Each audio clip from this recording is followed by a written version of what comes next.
This lesson is all about the technique behind playing bass chords. So we're going to take an E minor 7, that's this chord shape here. So we have the second finger on E, that's the root note of the chord. We've got the first finger on G, the 5th fret of the D string. That's the flat third of the chord. Then the flat 7th is the third finger on the 7th fret of the G string. We need that shape. So even that's quite tricky. So we've got the second, first and third fingers quite curled, quite on the fingertips, and that's our shape. I'm going to run you through a few permutations of that with these exercises here, and then we'll make a few things up. What you have here is you have P, I, M. P stands for pulgar in Latin, that means the thumb, index, and then we have middle. So those are the letters in italics underneath the tab and the notation, and the numbers are the fingers that you use with your fretting hand.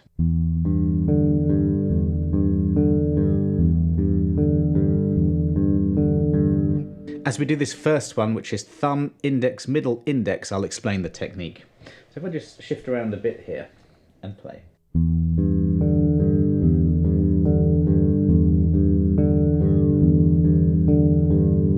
Now notice how my wrist is over here at the top of the bass, and I'm using my little finger just to steady everything. That's the first thing to do, is to have your hand in a consistent position. And then rather than rest strokes, which is this,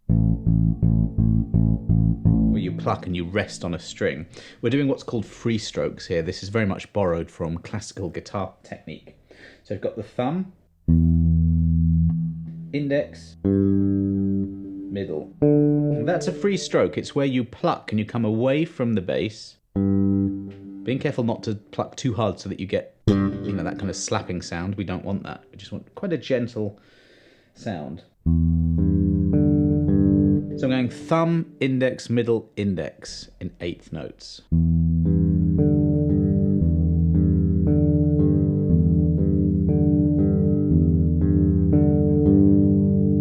Next permutation, we'll keep the same shape. We'll go index, thumb, middle, thumb.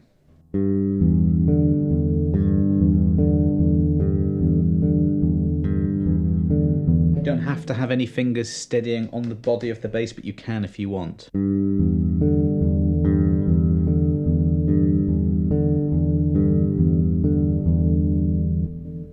Then we've got middle, index, thumb, index.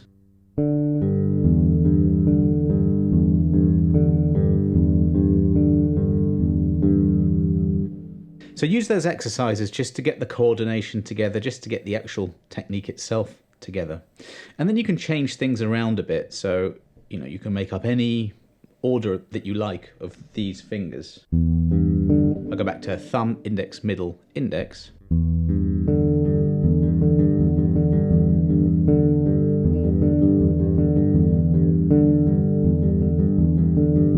Changing the rhythm here, I'm going a bit faster with 16th notes.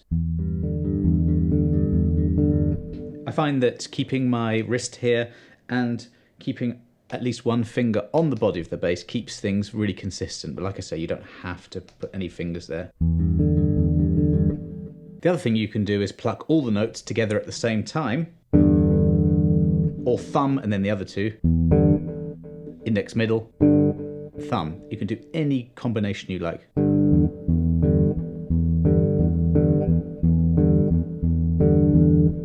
Let's move a chord around. So what you can do is you can move that exact same shape to the 12th fret and get A minor 7, and then to the 14th fret and get B minor 7, like this. Let's do a bar of each.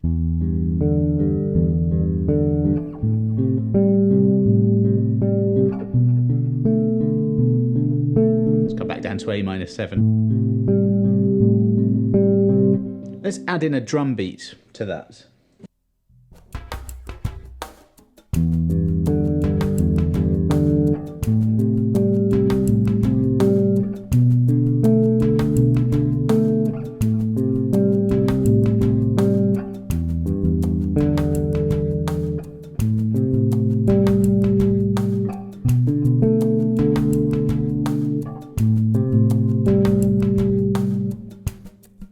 Before moving into maybe one more shape, The question arises, when would you ever use this? Well, in a song, probably hardly ever, but I think it's a really good thing to do to compose, to jam, to come up with things on the bass. What I'll show you a little bit after the next section is how to add in some notes, you know, like this.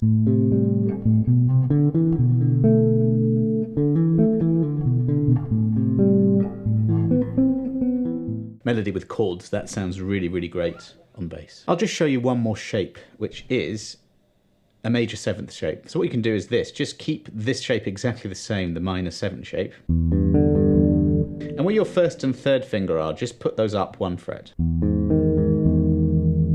So you've turned the minor third and the minor seventh into a major third and a major seventh. And that's the difference between a minor seventh and a major seventh chord. If we stay on the same root.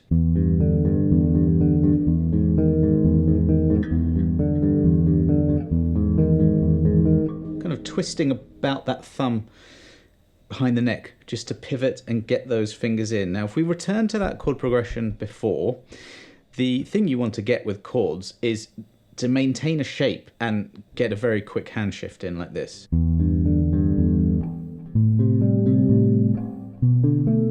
You see, as I lift up, the hand is roughly in the same shape that it needs to press that chord down.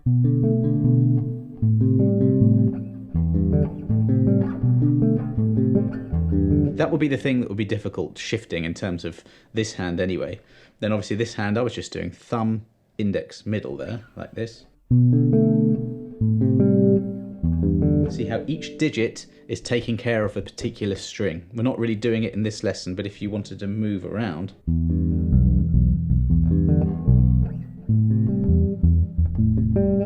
See how the thumb is taking care of both the E and the A strings. There's a lot more places you can take this.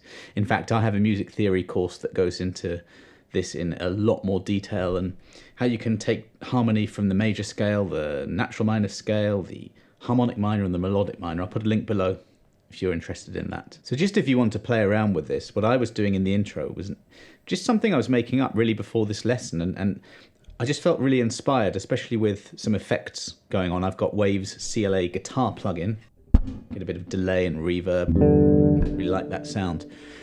You can just be doing this for hours, it just sounds really fun. So I was going E minor 7, A minor 7, B minor 7, then I went up a semitone to the C major 7, that was that second shape I showed you, and then I moved down a tone, another tone.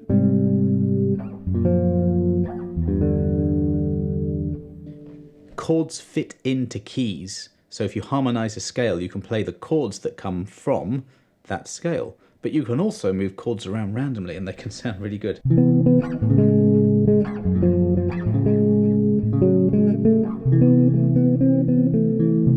Let's briefly talk about this to end the lesson.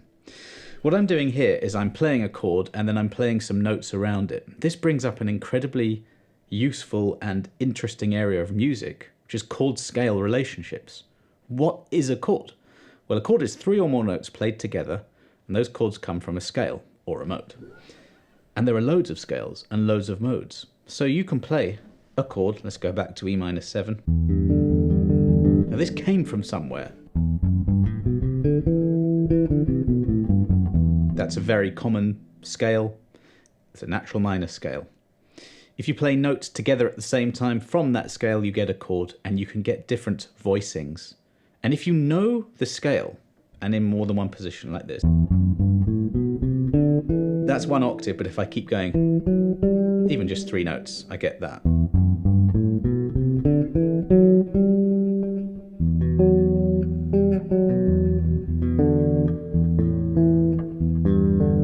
I could just place 3 of those notes together and you get a chord.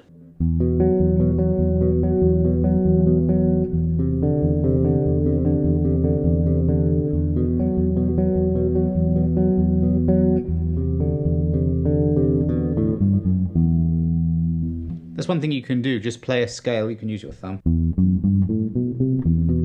You've got the other fingers there to just combine notes together from the scale and you get chords. You don't even have to think about it too much. I mean, I know there's a root, 5, 9.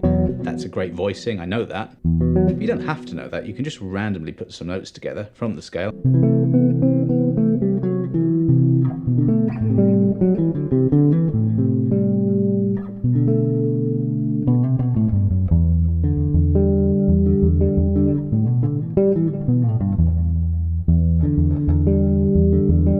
I'm playing E minor 7 in a different place here, and I've got the scale and minor pentatonic, which works as well.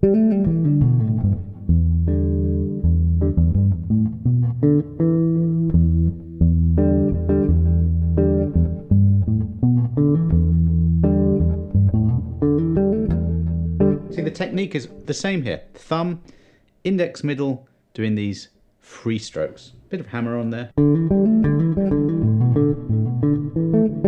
Not playing chords here, but I'm using the technique to play lines now.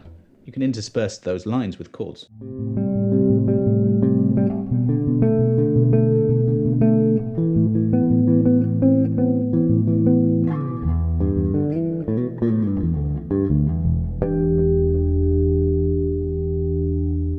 Anyway, that is a technique that I use all the time when practicing, just to get touch and control and just to work on creativity. I absolutely love it. If you have any more questions, let me know about that. But you know what? I'm going to stop now because I've got... listen to that. This is what I have to contend with when I'm recording. But I'm going to leave you with this. I've got another video that will teach you 11 of the most common shapes that you need to know on bass. So I'll put a link to that right here, and I'll see you on the next video.